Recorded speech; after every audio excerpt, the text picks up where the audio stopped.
o setor agrícola era sempre uma coisa meio rejeitada, meio ruim, assim. Não, aquilo ali é setor primário. As indústrias é que são boas, o setor primário é aquela aí. Hoje não. Hoje nós estamos na revista Inteligência. A água agora é pop. Agora está devidamente reconhecido. Lá atrás, a agricultura brasileira, quer dizer, o Brasil também cresceu, melhorou, a agricultura cresceu e melhorou muito. Olá, eu sou Christian Lynch e o Diálogos com a Inteligência é uma parceria da Insight, editora da revista, com o Meio. Aqui, nós só recebemos convidados com uma abordagem não convencional. Para falar de quê? Temas fundamentais para pensar o Brasil e o mundo no passado e nos dias de hoje. Inclusive, você sabia que é possível agora, enfim, assinar a revista Insight Inteligência? Veja os planos disponíveis no site www.insightnet.com.br, etc, etc, etc. E claro, sejam, mais uma vez, bem-vindos.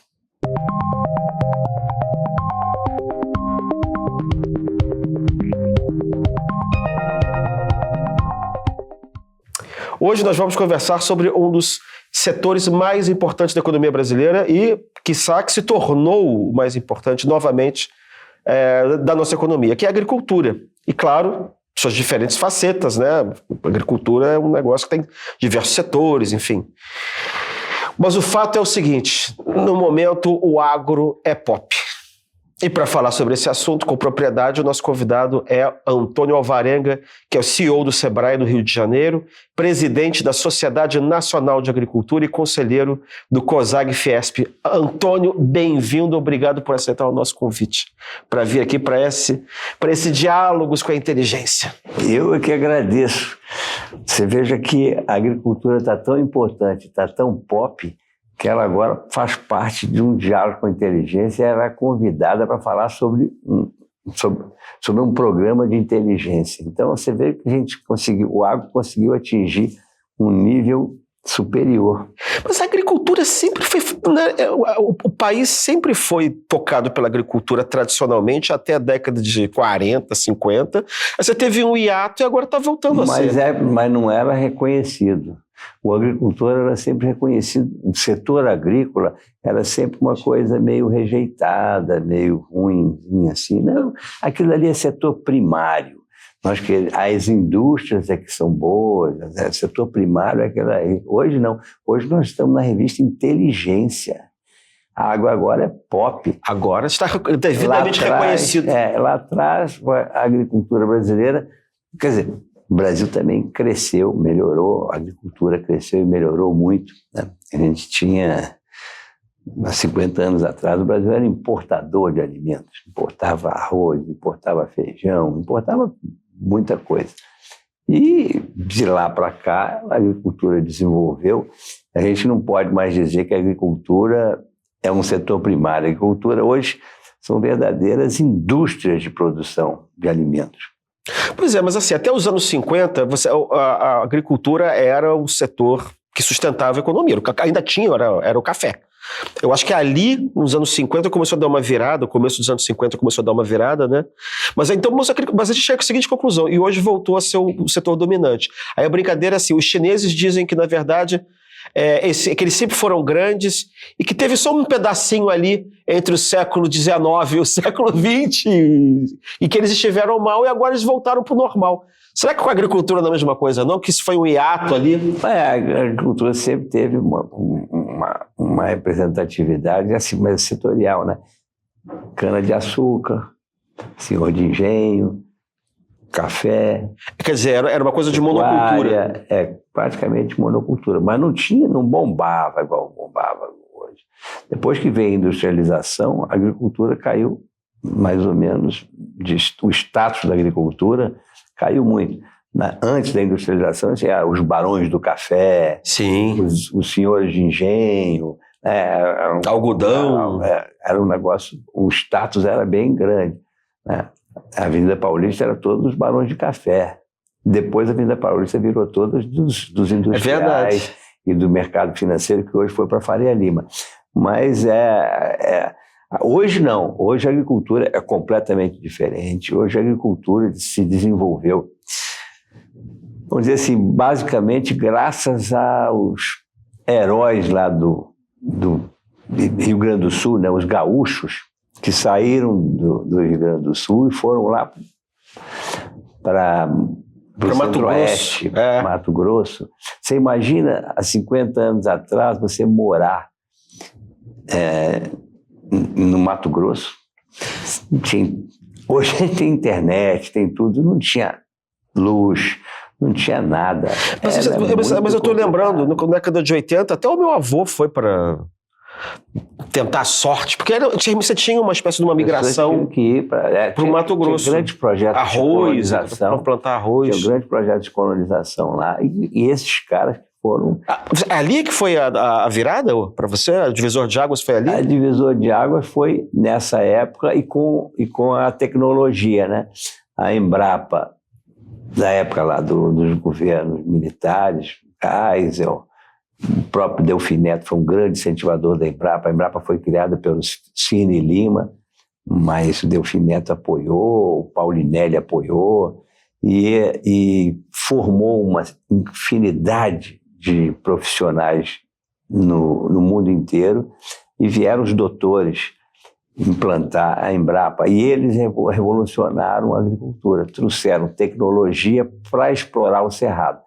O Cerrado era uma terra que não valia nada, ninguém queria plantar no Cerrado, era complicado.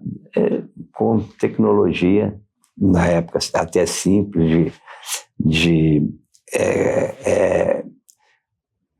reaproveitamento da terra, melhoramento da parte de terra, calcário, né, que tinha que colocar, correção do solo, e aqui é uma terra que não dava nada, passou a ser uma terra muito produtiva.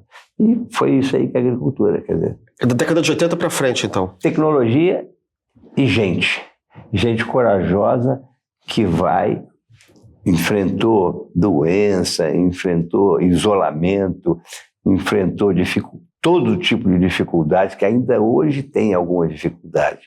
Mas você morar naquela época, no meio lá da Amazônia, depois veio o pessoal que foi que é mais recente, né? Foi lá para o Matopiba, para o oeste da Bahia, que também eram terras que não valiam absolutamente nada, que hoje é um celeiro. Sim, o lado que dá para Goiás, né? É o oeste da Bahia. É o oeste da Bahia. Onde tem Luiz Eduardo Magalhães, Barreiras, aquela região toda. Ali também é uma região que está muito próspera. Iniciou mais lá no Mato Grosso, mas na Bahia também tem uma região... Eu li na escola que quem tinha desenvolvido o Centro-Oeste foi o Juscelino, o Brasília. Juscelino com Brasília, em volta de Brasília, não deu nada. Tem aquele cinturão verde de Brasília, né, que ele falou, isso aqui vai abastecer a cidade. Virou tudo chácara, casa, subloteados, né, e não deu nada. O desenvolvimento não se faz assim, com esse tipo de planejamento. Muito melhor, tá? O que desenvolveu mesmo o Centro-Oeste foi lá. Mas assim, interessante esse negócio do Centro-Oeste naquela época, o governo incentivava o desmatamento. Então você comprava uma... A floresta era inimiga, né? Tinha Sudã, e a Sudã tinha os projetos de ocupação. Então você recebia recursos de incentivo fiscal da Sudã para desenvolver a terra, uma determinada propriedade. Então você tinha que desmatar, é o contrário do que é hoje. Então você tinha que desmatar pelo menos 50% para poder receber os incentivos fiscais. E aí aquilo ali foi crescendo. Então, a produção, você vê o IDH de uma cidade dessas, tipo, de uma área dessas de colonização, onde tem lá Sinop, Sorriso, Lucas do Rio Verde, é elevadíssimo, porque eu tenho dinheiro rodando, mas não poder. A qualidade de vida hoje é excepcional. Não é a qualidade de vida que se tem muitas vezes em algumas cidades aqui do sul. Lá tem uma qualidade de vida muito melhor. No oeste da Bahia, lá, Luiz Eduardo Magalhães, Barreiras, a mesma coisa, a qualidade de vida é ótima. Escolas boas, infraestrutura boa, tem tudo de bom. Você sabe que no século XIX, mesmo no século XX, não eram só os liberais que diziam não essa tese de que o Brasil podia ser o celeiro do mundo e que você tinha que apostar na agricultura e não na indústria. Você sabe que o pai do nacionalismo brasileiro do século XX, que foi o Alberto Torres, ele era um agrarista total. E o que é engraçado é que os militares pegaram o Alberto Torres e leram ele uma chave industrializante que não era a chave dele. E ele dizia essa história de que o Brasil, o destino do Brasil era ser o celeiro do mundo. Isso ele está dizendo em 1914. No livro dele chamado A Organização Nacional, e no outro também chama-se O Problema Nacional Brasileiro. Aí o Brasil virou o celeiro do mundo. Quer dizer, o que você está me contando é o seguinte: o negócio da agricultura é moderno, ele é da década de 80 para cá, ele é baseado na mecanização, e ele é baseado em tecnologia, mecanização e gente. Isso. Importantíssimo, pessoal, os empreendedores que foram, porque não basta ser só. Agora, Sim. o que a gente tem aqui? Por que é o celeiro do mundo e vai ser durante muito tempo? Tem terra. Depois que conseguiu, a tecnologia veio e disse que o cerrado era uma terra que podia ser altamente produtiva, então tem terra boa. Tem água. Muitas partes do mundo falam, tem terra, mas não tem água, então é mais difícil produzir. Tem a tecnologia, porque a Embrapa desenvolveu tecnologia no Brasil todo. E tem gente que sabe lidar com a terra. Então, se tornou o celeiro do mundo, e durante muitos e muitos anos, o Brasil ainda vai continuar sendo o celeiro do mundo. Mas tem o último aspecto também que tem que lembrar. A agricultura brasileira não é mais baseada na monocultura, que é aquilo que a gente estava dizendo antes, cara, ou era café, ou era... Agora você tem uma grande diversidade de tipos de produtos que são feitos, né? Tem diversidade e tem várias safras. O cara planta soja, colhe a soja, planta milho logo em seguida. Em alguns lugares tem plantio de algodão. Ou seja, o Brasil aprendeu com tecnologia a lidar com a não ter uma monocultura que não é boa, né? E o Brasil está desenvolvendo várias outras atividades também de tecnologia, bioinsumos todos, para não ter muito essa questão de agrotóxicos, não sei o que. Então tem bioinsumos. O desafio do Brasil hoje é o desenvolvimento manter o desenvolvimento de tecnologia, manter a inovação tecnológica para estar sempre à frente. Então, na verdade, quando você diz que o Brasil vai ser ou vai continuar a ser o celeiro do mundo, sendo. É por conta do desenvolvimento tecnológico ou também por expansão de área plantada? A gente tem uma área plantada ainda a ser ocupada, né? Que não precisa ter desmatamento, não. Sim. Porque tem uma parte do território nacional que está degradado. A pecuária, que é extensiva, vai se tornando intensiva, e essa área pode ser aproveitada com produção agrícola. Uhum. Então, isso daí vai manter, isso e a tecnologia, e cada vez mais tecnologia, a produtividade brasileira está aumentando. É uma das maiores produtividades do mundo, em termos de soja, de milho, algodão. E tem essa, se você falou da diversidade, produção de fruta, produção de cana sempre teve, mas a produtividade está sempre crescendo. Então, isso aí o Brasil, eu não tenho dúvida nenhuma que o Brasil vai continuar sendo o maior protagonista no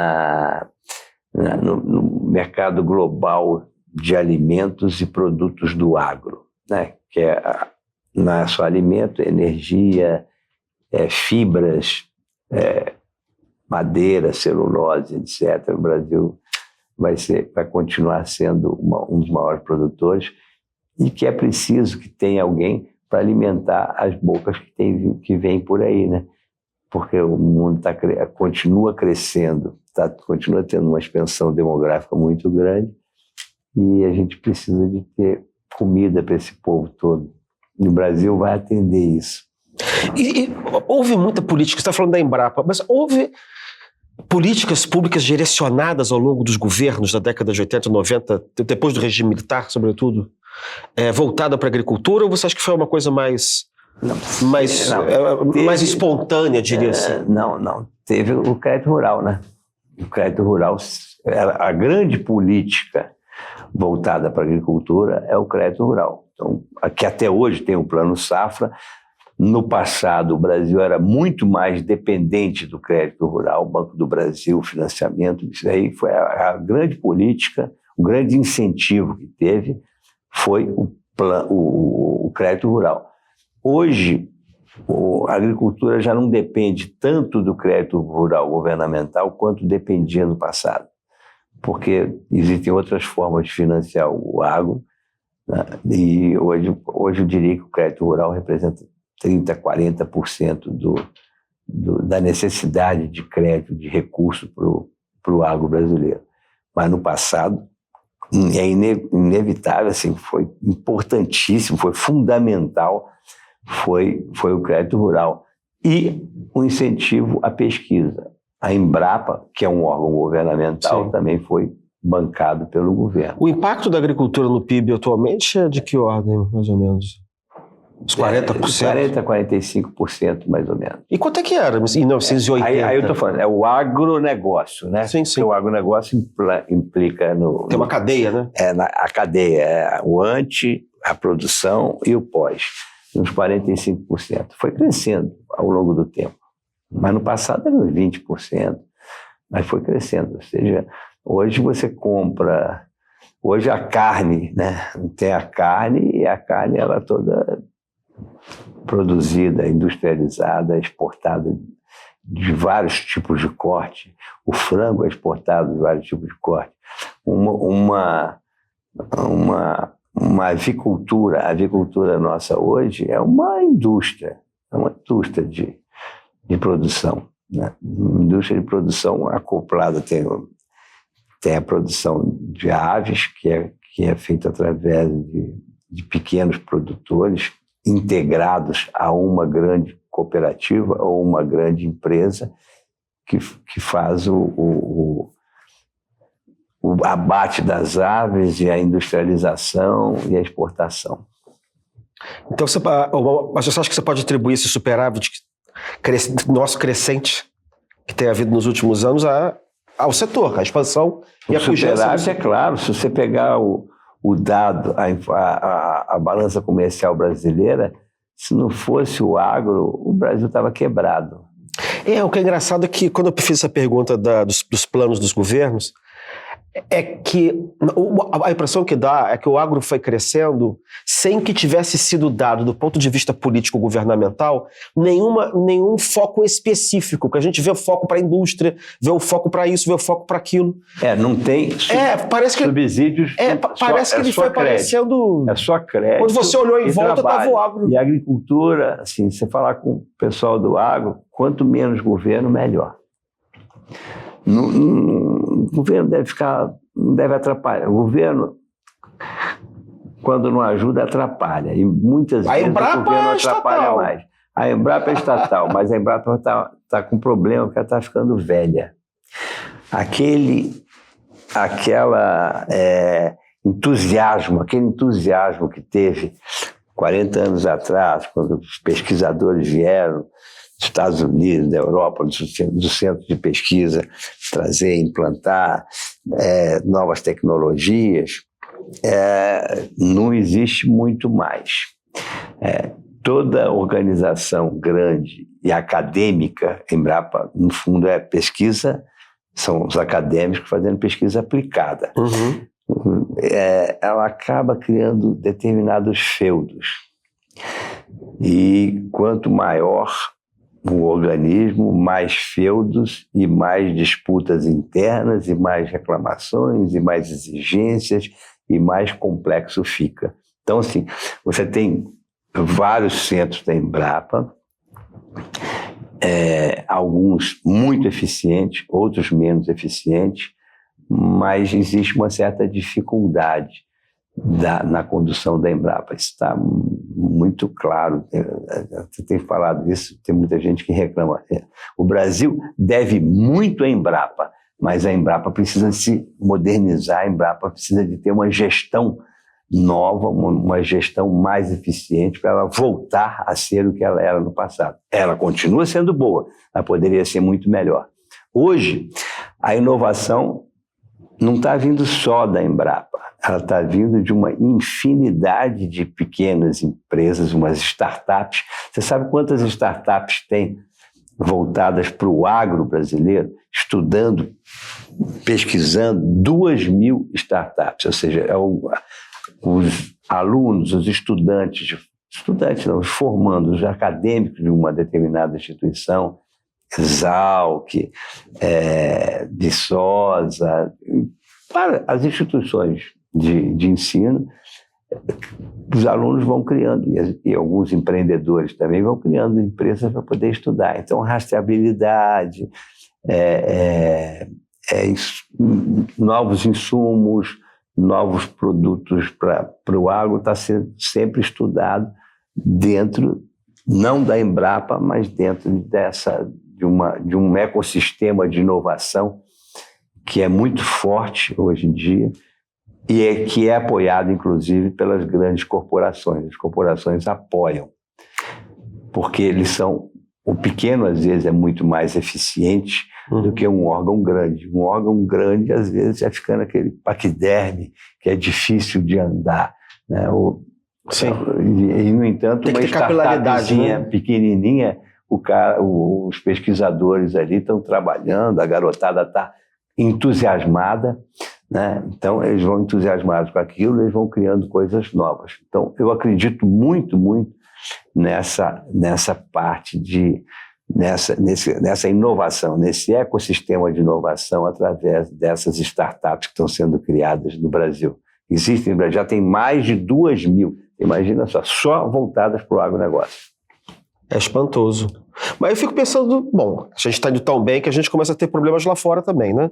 Começa a ter invenções de problemas para ter barreira alfandegária, para diminuir, digamos assim, a vantagem comparativa do produto brasileiro, sobretudo na Europa. Você vai em Paris, no supermercado, está tudo assim, ó, valorizem os produtos franceses, né? Aí eu queria te perguntar, quem são nossos concorrentes? Como é que está essa situação internacional do Brasil lá fora com essa ascensão? O pessoal está reclamando porque eles estão perdendo o mercado, né? Então, assim, o quanto subsidiada é a agricultura francesa.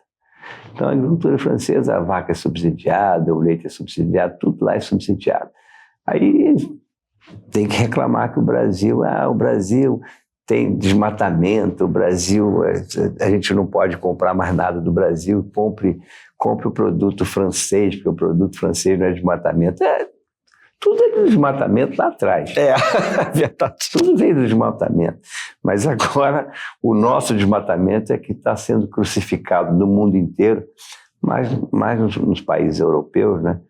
Então tem um movimento sempre de tentar defender e depreciar um produto brasileiro, porque é um produto que está ganhando mercado. Então eles procuram defender a produção deles. Eu fico pensando nessas vantagens que os países que são grandes, que têm terra e que sejam adequadamente mecanizados com a tecnologia, podem oferecer nesse mundo grande, porque a Europa meio que já deu o que tinha que dar, tem muita gente, realmente a agricultura lá é complicada. Acho que dá vantagem para o Brasil, dá vantagem para os Estados Unidos, né? Devia dar vantagem para a Argentina, não sei o que acontece lá direito. A gente, eu estava agora, precisa ter gente também, tem que ter gente, tem que ter ambiente político. Pois é, mas existe um país grande aí chamado China também. A China tem uns planos, né, de fazer uma expansão acho que para o Vietnã, para a Indonésia, né? Não, a China fica preocupada, com toda a razão, com a segurança alimentar deles. Tem gente lá, tá tem muita boca. Tem muita boca, e as bocas estão crescendo. E elas vão consumindo cada vez mais, né? Eles ficavam no campo, estão indo para a cidade, então está tendo um processo de urbanização, por isso que eles estão comprando cada vez mais produtos do Brasil e do mundo inteiro. Tá? E essa preocupação deles é de como é que vai ser o futuro. Eles ficam sempre pensando no futuro.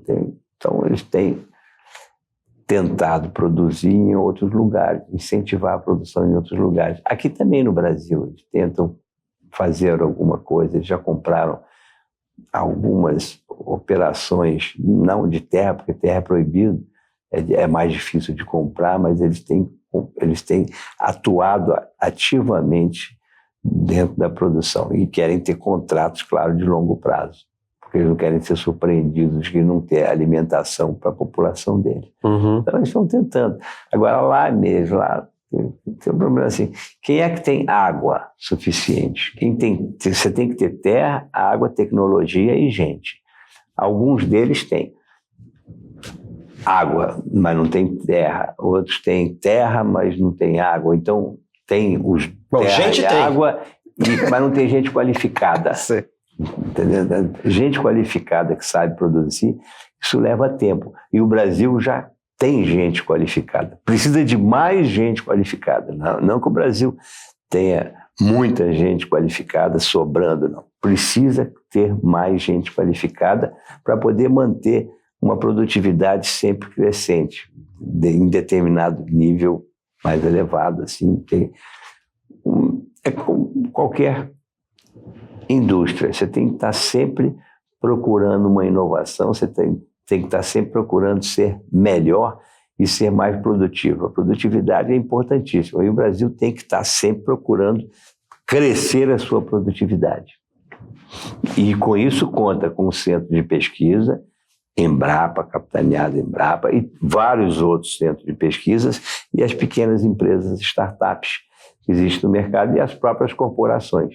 As corporações também elas buscam desenvolver novas pesquisas para manter a sua produção avançada.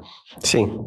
Aí tem a pergunta que não quer calar, que já apareceu aquelas 3 vezes, quando a gente falou agora de desmatamento, agrotóxico, pecuária, desmatamento, queimada. Quer dizer, também tem...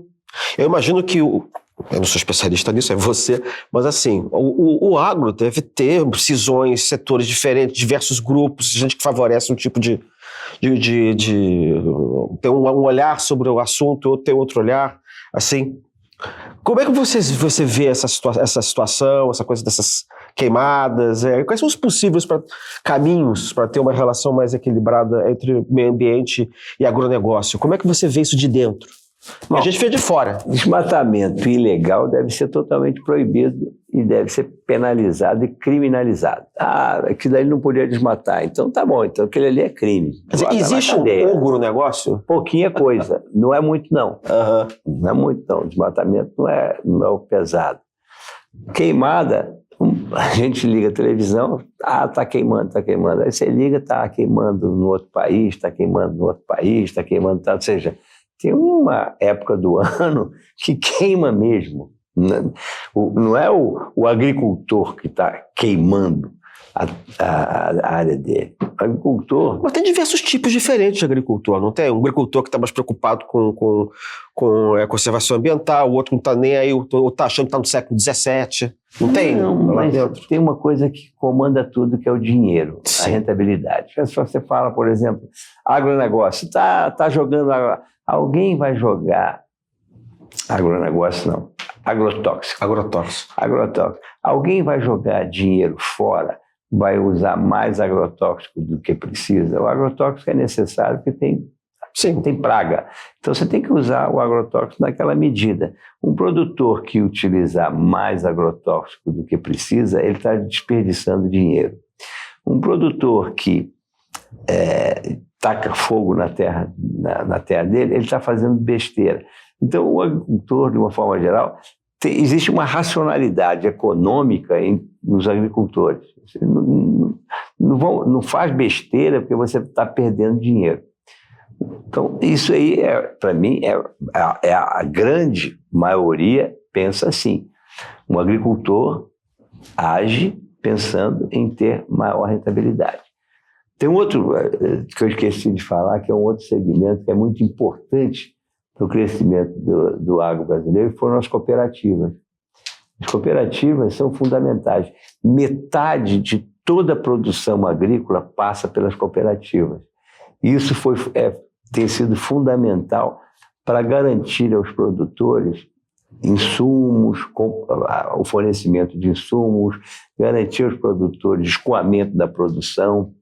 Então, isso, e as cooperativas são muito grandes. Você pega uma Coamo que tem lá no Sul, ela é uma grande, imensa empresa global a essas grandes cooperativas. Então, as cooperativas também foram um apoio fundamental tem sido um apoio fundamental para o crescimento do agro brasileiro. Muito bem. Eu fico só lembrando com essa história de desmatamento, de queimada e tal, que aconteceu no antigo estado do Rio. A gente vê que o estado do Rio, o peso da agricultura, que é o antigo, né? Agora teve a fusão. Agora teve a fusão. O peso da agricultura no estado do Rio de Janeiro acho que é 0,5% ou 0,3%, porque dizem, não sei, porque a terra foi toda calcinada com aquele tipo de agricultura que você fazia baseada em desmatamento, queimada, e que praticamente não existe mais nada aqui no estado do Rio em termos... Agora, não sei se é mau aproveitamento da terra, já tem outras... Acho que é um problema cultural, é do passado, né? É disso que eu estou falando. É do passado e assim, porque é tudo pelado, você vai para dentro do estado do Rio, é tudo vazio, não tem nada. A colonização brasileira foi feita A colonização de São Paulo foi feita por italianos, que sabiam lidar com a terra, que vieram com fome de ganhar dinheiro, vontade de ganhar dinheiro, vontade de plantar, e sabiam lidar com a terra. Italiano e japonês. A colonização do Sul, italianos, alemães, que são profissionais, que são pessoas que também sabem lidar com a terra, preocupados com produtividade. Aqui do lado do Rio de Janeiro tem o Espírito Santo, que também tem uma colonização italiana e alemã. Se você pegar a colonização italiana, o Espírito Santo e o Rio de Janeiro são completamente diferentes. Lá existe uma classe média rural muito, muito interessante. Uma família tem lá uma produção de morango, por exemplo, muito bem arrumada, com estufas e tal, em que a família vive daquilo. Tem produções de laticínios, eles criam gado, produzem leite e tal, a família vive daquilo. Aqui no Rio de Janeiro... Você nem acredita quando vai ao Vale do Paraíba que aquilo sustentou o Brasil durante 50 anos. A capital atrapalhou. A capital atrapalhou porque as pessoas ganhavam mais dinheiro na capital em torno da corte, né? Lá desde a época da corte, em torno da corte, em torno do presidente da República, do governo federal, da corte, governo federal, eles ficavam mais preocupados em trabalhar próximo da corte do que no interior. E também era, às vezes, uma vantagem ou outra do governo, dos governos, eram mais vantajosos do que você ficar lá lavrando a terra, plantando e produzindo. Hoje está mudando. Está mudando até porque a Corte do Rio de Janeiro, o Rio de Janeiro perdeu o protagonismo econômico e perdeu o protagonismo político, né? Então, hoje... A decadência pode ser boa? A decadência é boa para o agro. Não a decadência do Rio. A decadência pode ser boa, talvez, um pouco para o agro, porque as pessoas vão passar a produzir no agro e está melhorando. A agricultura do Rio de Janeiro está melhorando muito. Essa é uma ótima notícia. Está melhorando muito. Já, o Vale do Café não tinha um pé de café. Um pé de café, acabou com tudo. Já estão replantando. Tem várias áreas. A gente já está plantando soja em Macaé. A gente já está plantando... Ou seja, o agro do Rio de Janeiro está ressurgindo. Porque primeiro que o agro passou a ganhar um status melhor. E também porque as oportunidades na cidade reduziram. Então, existem outras oportunidades no interior e o pessoal da cidade olha e fala, olha, tem uma oportunidade boa ali, o café especial, vai produzir café especial, tem uma oportunidade boa ali, vai produzir hortigranjeiro, diferenciado, dá para ganhar dinheiro com isso. Então, devagar, o cidadão da cidade do Rio de Janeiro está olhando um pouco para o interior e está produzindo. Lá em Areal está se produzindo vinho Eu não bebi, não, mas dizem que é de boa qualidade, o vinho de Areal. Então tem vinho sendo produzido, tem lúpulo sendo produzido, tem vários outros produtos aqui no estado do Rio de Janeiro que estão iniciando uma produção boa. Então, claro que isso tudo, a pecuária do Rio de Janeiro, que já foi uma pecuária de leite interessante, ela caiu, mas ela está voltando, a pecuária de corte, a pecuária está voltando. Então, de uma forma geral, eu acredito que daqui a alguns anos o Rio de Janeiro vai ter um agro, uma participação muito maior no PIB do Rio de Janeiro. Seu otimismo é contagiante, cara.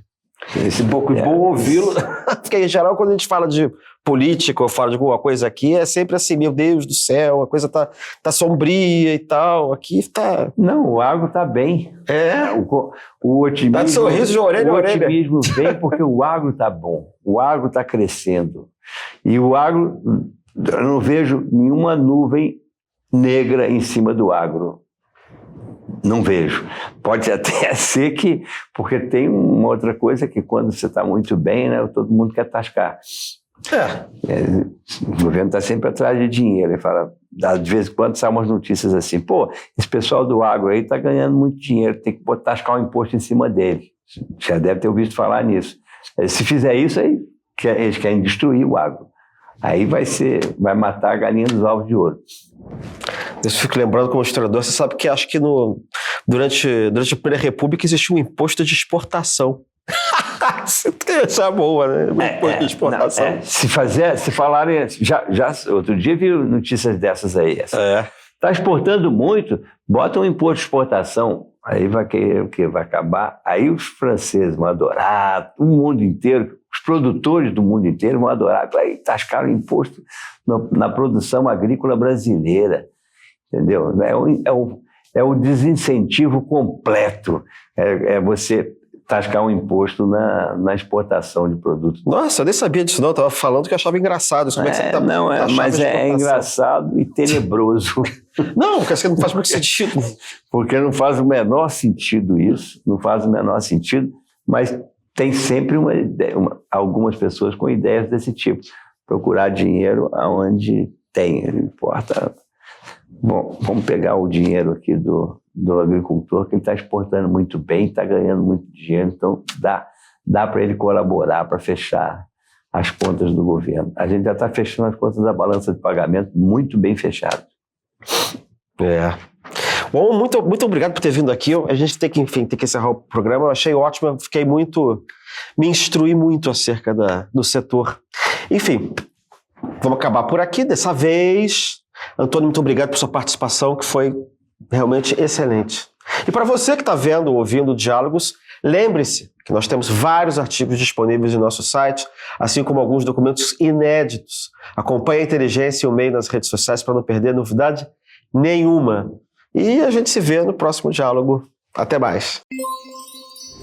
Nesse domingo, junte-se a mim e a equipe do MEI e participe do nosso especial Eleições 2024.